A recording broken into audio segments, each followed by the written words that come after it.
ଯଦି କହିବେ ଏଇ ଯେଉଁ ଗୋଟେ ଫୁଲମାଳ ପକେଇ ଦେଇକି ବାହାଘର ହେବା କି ଗୋଟେ ନୋଟାରୀ ବାହାଘର ହେବା କି ଗୋଟେ କେଉଁଠି ଗୋଟେ ଏମିତି ଆପଣଙ୍କର ଗୋଟେ ଆଲବମ୍ ସୁଟିଂ ହେଲା ଭଳିଆ ଏମିତି ମୁଣ୍ଡରେ ଟିକେ ସିନ୍ଦୁର ମାରିଦେଇ ଫୁଲମାଳ ପକେଇ ଯେଉଁ ଗାଁ ଗୁଡ଼ାକରେ ପୁଅ ଝିଅ ଧରା ପଡ଼ିଲେ ଯେଉଁ କରୁଛନ୍ତି ଯେଉଁ ଗେଣ୍ଡୁମାଳ ପକେଇକିରି ସେ କିମ୍ବା ଏ ଯେଉଁ ଭ୍ୟାଲେଣ୍ଟାଇନ୍ ଡେରେ ଗୋଟେ ଗୋଷ୍ଠୀ ଅଛନ୍ତି ଯେଉଁ ଯାଇକିରି ପାର୍କ ଭିତରେ ଗୋଟେ ଫୁଲମାଳ ପକେଇ ସିନ୍ଦୁର ପକେଇବା ବାହା ହେଲା ସିଏ ବୋଲି କହୁଛନ୍ତି ଏଇଟା ବାହାଘରଟାକୁ କୋର୍ଟ ଗ୍ରହଣ କରିବ ନାହିଁ। ଏଠି ମାନେ ଏତେ ଝିଅମାନେ କିଡ଼ନାପ୍ ହେଇଯାଉଛନ୍ତି ତାଙ୍କୁ କେମିତି ମାନେ ରିଷ୍ଟୋରେସନ୍ ହେବ ତା ପ୍ରତି କାହାର ଧ୍ୟାନ ନାହିଁ। ଏଠି ଆକ୍ଚୁଆଲି କ'ଣ ହେଇଛି ନା ଯେହେତୁ ଏଇ ଯେଉଁ ପିଲାଟି କିଛି ପୋଲିସ ଅଫିସର ମହିଳାମାନଙ୍କୁ ପଠେଇଛି ଏବଂ ତାଙ୍କଠୁ ଗିଫ୍ଟ ଆକାରରେ କିଛି ପଇସା ନେଇଛି ଯେତେବେଳେ ସେମାନେ ସବୁ ସାଟିସ୍ଫାଏଡ୍ ହେଇଛନ୍ତି ତାଙ୍କୁ ପଇସା ଦେଇଛନ୍ତି। ଆଜ୍ଞା ଦବା ମଜାକୁ କିଏ ଭଲ ପାଏ? ଆପଣ ତାହେଲେ ଭାବିକି ଦେଖନ୍ତୁ, ଯେଉଁଟା ରିଅଲିଟିକି ଯାଆନ୍ତୁ, ଦବା ମଜାକୁ କେହି ଭଲ ପାଆନ୍ତିନି। ଗୋଟେ ଲୋକ ମାନେ କେତେବେଳେ ଦବ ଯେତେବେଳେ ସେ ନିଜେ ଦେବ ବାହାର କରିକି ନେ। ଆଚ୍ଛା ସେଇଟା କେମିତି ଗୋଟେ ଅଫେନ୍ସ କେମିତି ହେଲା ବୋଲି ଭାବିଲେ ଆପଣ?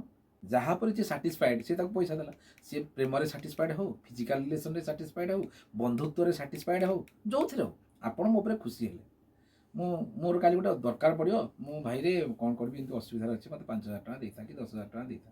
ମୋତେ ମୋ ଉପରେ ତୁମେ ମୋ ସହିତ ଗୋଟେ ଭଲ ସମ୍ପର୍କ ଅଛି ବୋଲି ମୋତେ 10,000 ଟଙ୍କା ଦେଲ ନା। ମୁଁ ତ ଚୋରେଇକି ତୁମ ପାଖରୁ ସ୍ନାଚିଂ କରି ନେଇନି, ଅନନୋନ୍ ଲୋକଠୁ ନେଇନି ନା। ତେଣୁ କେଉଁଠି ନା କେଉଁଠି ଏଇ ଯେଉଁ ଘଟଣା ଗୁଡ଼ିକୁ ସବୁବେଳେ ତର୍ଜମା କରିବା ଦରକାର। 5ଟି ସ୍ତ୍ରୀ ବୋଲି ସେ କହୁଛନ୍ତି, ଆମେ ସ୍ତ୍ରୀ କାହାକୁ କହିବା? ଲ ଅନୁସାରେ ଆପଣ ଯଦି 2018 ଜଜମେଣ୍ଟ ମାନ୍ୟବର ହାଇକୋର୍ଟଙ୍କର ଜଜମେଣ୍ଟ ବି ଦେଖିବେ, ଲ କେବଳ ପରମିଟ୍ ମାନେ କେଉଁଟାକୁ ଗ୍ରହଣ କରୁଛି, କେଉଁଟାକୁ? ରେଷ୍ଟ୍ରିକ୍ସନ୍ ମ୍ୟାରେଜଟାକୁ। ଯଦି କହିବେ ଏଇ ଯେଉଁ ଗୋଟେ ଫୁଲମାଳ ପକେଇ ଦେଇକି ବାହାଘର ହେବା କି ଗୋଟେ ନୋଟାରୀ ବାହାଘର ହେବା କି ଗୋଟେ କେଉଁଠି ଗୋଟେ ଏମିତି ଆପଣଙ୍କର ଗୋଟେ ଆଲବମ୍ ସୁଟିଂ ହେଲା ଭଳିଆ ଏମିତି ମୁଣ୍ଡରେ ଟିକେ ସିନ୍ଦୁର ମାରିଦେଇ ଫୁଲମାଳ ପକେଇ ଯେଉଁ ଗାଁ ଗୁଡ଼ାକରେ ପୁଅ ଝିଅ ଧରା ପଡ଼ିଲେ ଯେଉଁ କରୁଛନ୍ତି ଯେଉଁ ଗେଣ୍ଡୁମାଳ ପକେଇକିରି ସେ କିମ୍ବା ଏ ଯେଉଁ ଭ୍ୟାଲେଣ୍ଟାଇନ୍ ଡେରେ ଗୋଟେ ଗୋଷ୍ଠୀ ଅଛନ୍ତି ଯେଉଁ ଯାଇକିରି ପାର୍କ ଭିତରେ ଗୋଟେ ଫୁଲମାଳ ପକେଇ ସିନ୍ଦୁର ପକେଇବା ବାହା ହେଲା ସିଏ ବୋଲି କହୁଛନ୍ତି ଏଇଟା ବାହାଘରଟାକୁ କୋର୍ଟ ଗ୍ରହଣ କରିବ ନାହିଁ। କୋର୍ଟ ଯେଉଁଟା ଗ୍ରହଣ କରିବ ସେଇଟା ବିବାହ। ଆମେ କାହିଁକିନା ଆମେ ନ୍ୟାୟାଳୟ ଅଣ୍ଡରରେ ଅଛେ, ନ୍ୟାୟାଳୟ ଆମକୁ ଯେଉଁଟା କହିବ ଏଇଟା ହିଁ କଥା ଯଦି ଆପଣ କହିବେ। ତେଣୁ ଯେଉଁଟା ପରଫେକ୍ଟଲି ଏ ଯେଉଁ ମନେକର ସେ କହୁଛନ୍ତି ସେ ନୋଟାରୀରେ ମ୍ୟାରେଜ୍ କରିଥିଲା, notary marriage is the valid document in the court of ଲ।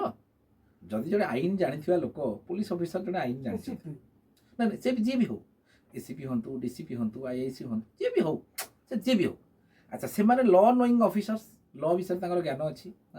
ମାନ୍ୟବର ସୁପ୍ରିମକୋର୍ଟ କହିଲେ 23 ସେପ୍ଟେମ୍ବର 2023 17 ତାରିଖ ଦିନ, 23 ସେପ୍ଟେମ୍ବର 2017 ତାରିଖ ଦିନ ମାନ୍ୟବର ସୁପ୍ରିମକୋର୍ଟଙ୍କର ଜଜମେଣ୍ଟ ଆସିଲା 497ଟା ଲିଗାଲ, ଅର୍ଥାତ୍ ପରକ୍ରିୟା ପ୍ରୀତି ବେଆଇନ ନୁହେଁ।